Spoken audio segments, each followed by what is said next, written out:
Et nous accueillons maintenant le patron du bi-hebdomadaire L'Alternative, c'est Ferdinand Haïté. Ferdinand, bonjour. Bonjour, grand soin d'État, Eric. Merci de nous avoir rejoints. Et ce matin, vous évoquez, vous, la violation de la feuille de route par RPT Unir. En réalité, vous parlez de passage en force. Hein? Oui, c'est un passage en force. On voyait venir le régime.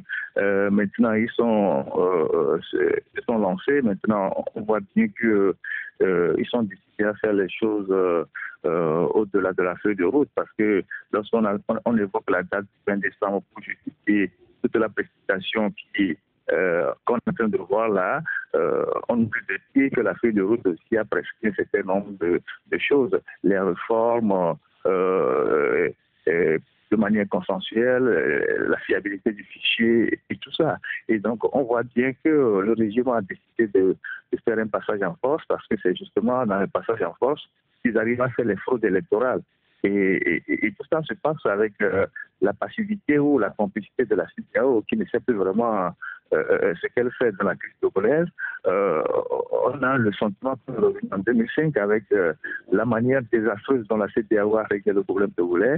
Et si rien n'est fait pour arrêter cette machine de désordre et d'organisation d'élections frauduleuses, il y a des risques que le pays continue d'aller vers des lendemains certains, parce qu'il ne sert à rien de vouloir organiser les élections de manière précipitée sans que l'ensemble des protagonistes s'entendent.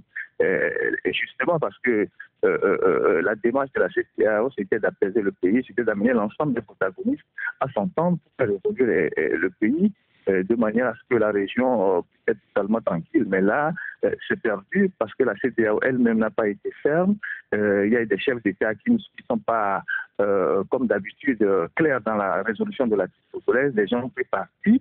Et on voit bien que des gens comme Ouattara, qui ont joué un rôle trouble en 2015, qui ont permis le hold-up électoral ici, sont encore annoncés à Lomé les jours à venir. Et donc, ils reviennent au Togolais devant leur responsabilité. D'accord, très bien. Écoutez, on lira l'article dans votre journal L'Alternative ce matin. Et d'ailleurs, dans votre chronique politique, vous évoquez un autre sujet qui est lié toujours au premier, la fin sans prolongation des régimes de père en fils en Afrique. Hein. Oui, c'est incontestable. Vous savez, il n'y a pas longtemps, Alain Mambabou disait que les dictatures africaines sont en fin de cycle. C'est d'autant plus vrai qu'aujourd'hui, quand on voit les régimes tiennent encore sur le continent, et ces régimes sont constitués, malmenés par les populations, surtout la jeunesse. Et c'est encore plus vrai lorsque on voit que la page des fils à papa, notamment le Gabon, le Congo, le Congo Kinshasa et le Togo, cette page-là est en train d'être fermée. On voit bien aujourd'hui que Kabila, avec toute la pression qu'il a eue, a décidé de quitter le pouvoir, même si il s'arrange pour faire des élections frauduleuses déplacer un de ces gars. On voit que Ali Bongo est dans une situation très délicate, il est dans une mauvaise passe. Là, c'est la nature qui veut opérer l'alternance. Et tous ces événements ne font pas la force du régime togolais, qui va se retrouver de plus en plus isolé, particulièrement une espèce rare sur le continent. Et donc, la chronique de ce matin, c'est de revenir sur cette page des fils à papa, et c'est le plus des règnes des fils à papa. Et quelques années, si les gens n'en pas, le vent va véritablement les emporter. D'accord, très bien. Bien, écoutez, et parallèlement donc à la politique togolaise, vous renseignez également sur la sortie hier de Togo Debout, qui dit, je cite, ce gouvernement est en danger, un danger, voilà, ce gouvernement est un danger pour la République, à lire dans l'alternative. Le dernier sujet à évoquer avec vous, Ferdinand, avant de vous laisser partir, c'est par rapport donc à ces méfaits, les méfaits de l'incinération des friteries, et ça se passe tout le temps à Regranaoué, hein. Ah oui, aujourd'hui, les populations en ont marre. Vous savez, c'est le plus grand marché de fruiterie au Togo.